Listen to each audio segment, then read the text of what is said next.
मामा लामा हो गए मारते रहो चले गिर बन जाओ काहे किसी आ गई अरे का हो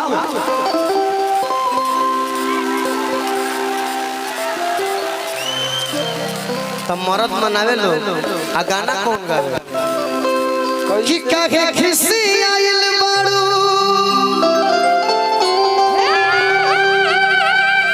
हरे अब जान ले बुका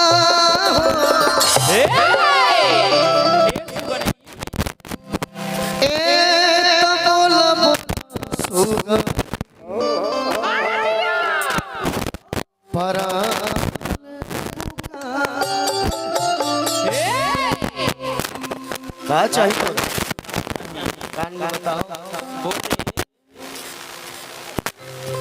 कहते के राजा जी हो छह भके छागल मंगले रहनी हो ना लइलो ऐसे मरद कलस के जाए तो अपनी बार ले आते चल खेत में ले आइल बनी खाना दे कंती किनारे हट मामा हमारा पर ध्यान रखे कहले कि चलो तनी खाए के दो त मेहरा मना करती है चलो खाए नहीं खे दे हां छोड़ावतिया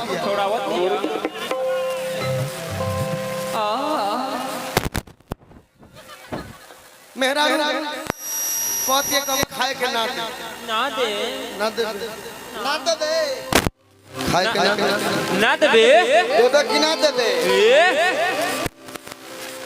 खाए के ना देबे बुढ़ऊ के देली से हमरा के ना देबे शत्रुघ्न मामा के मुंह लग के दलो हटलो हे मनीष भैया ए छोटन मनीष जी शत्रुघ्न मामा के लोके दे अरे जियो हटलो खाए के ना देबे पिए के ना देबे तो तोर बाप ना दे ना देबे ते ना देबे त के दी रे अच्छा हमरा के ना देबे तो हेने के दे दे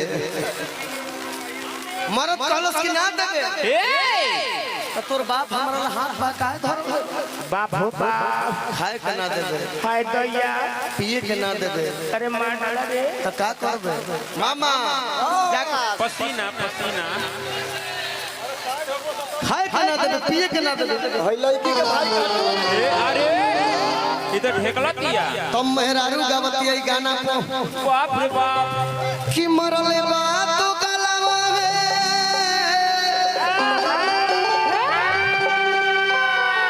ये गाना काहे के गावता नहीं कैसे ये गाना काहे गावता नहीं इतनी बमका के नाचल वाह कि मरले बात तो गलवा पीठ भैया पीठ तो कि मंगला खाती छो भगे मंगला खाती छो भगे छगलवा रे माई मरले बात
लेकिन अब जैसे हम कहब वैसे नाचे के पड़ी हां बोले बा नृत्य कई प्रकार के होला पहल का नृत्य में भाग लाओ लाइन में लगा मामा त्राहिमा तेरी बिरहिया पे जाइयो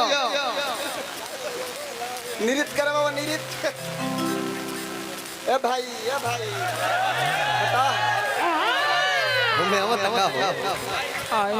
अब जैसे मैं नाचूंगा वैसे तुम लोग नाचना। इधर आ जाओ। आ जाओ।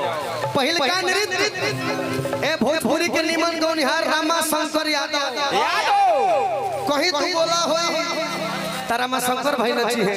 कैसे कैसे नची है? कैसे नची है? कि मन करे अगिया लाइन लाइन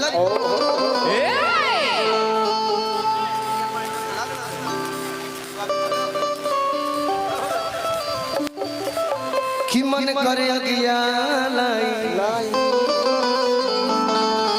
एह नतिया के चलते मरिए। अब जैसे हम कहब तो सही नचिए। पहल का नाच दे कि मन करे अगिया ले मामा एकरा चल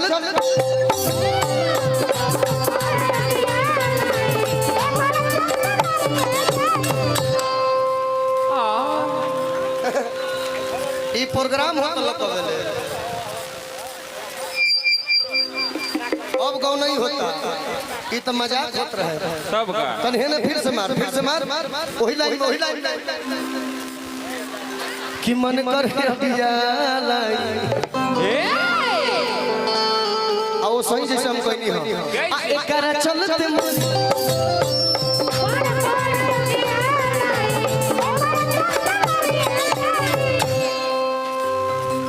आधा मरवाओ तरी साधा मरवाओ बैठा तारू सा लेकिन संपन्न मजा आवत हो जा तनिक बहाला कर दो। राहुल भैया की तरफ से दूसर का नाच यही भोजपुरी समाज में गो नारदी विधा के गौनिहार भले जकर नाम सुदर्शन जादव। सुदर्शन जादव सुदर्शन भैया ने राहुल भैया की तरफ से करबा हमारे हित जी की तरफ से। चलो पीछे चलो। अब जैसे जैसे हम करते हैं वैसे करी है आराम से। उठ बैठ करो लो। पकड़ता हूँ बढ़िया से पकड़ता हूँ। चल पीछे चल। पकड़ू मेहमान पकड़ू। कहीं लाल बाबू मत आ जा। मजा तो इराक वालों आंख फोड़ के देखो था। एक चंदन भैया तार परमेश्वर महतो दिखो तारे हो। सुदर्शन पकड़ता हूँ सीधा सीधी खींचो सुंदरी उठा के टाइट करो। टाइट करता हूँ हम खींचल बन त हमर पैंट लौकता तहार नहीं खेलो नीचे से लगता हूँ ना उना लोगे चाहिए। सुदर्शन भैया ना चले कि मन करे अगिया दुगोला नाच आ चोइच के नाच आ एकरा चलते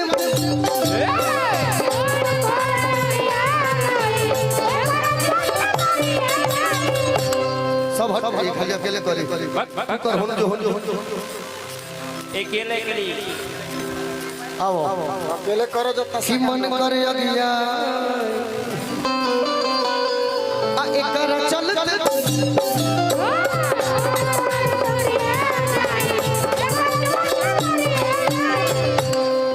एगो व्यास बने जकर नाम कमलबास कुंवर हो।